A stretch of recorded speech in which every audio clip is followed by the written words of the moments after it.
One day, the hermit known as Shuchen stumbled upon a fascinating sight: a mouse drinking from a stream. He observed that the mouse only drank as much as it needed to quench its thirst, and no more. This sparked a realization in Shuchen, who saw how different this was from the habits of humans. People often consume much more than they need, filling themselves with material possessions and overburdening themselves with the excess.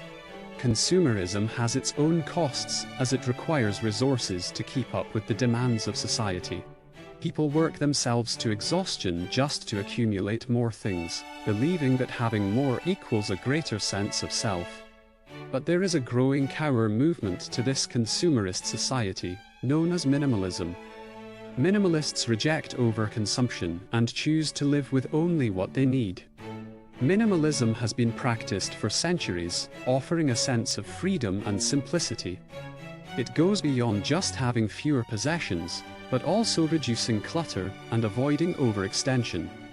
However, not all forms of minimalism are the same.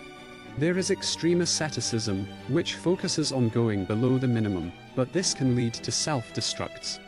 Then there is a fashionable, wealthy form of minimalism where people get rid of cheap items but maintain a selection of expensive ones.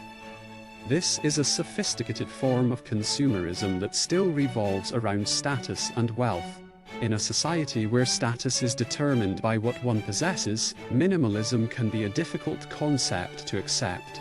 But the true power of minimalist living is that happiness can be achieved with a minimal amount of resources, detached from the burden of status and wealth. The story of Shuchen and Emperor Yao highlights this, as the emperor offered Shuchen the entire empire, but he refused, saying that he did not need it. The joy of simple living is a powerful lesson, reminding us that less can often be more.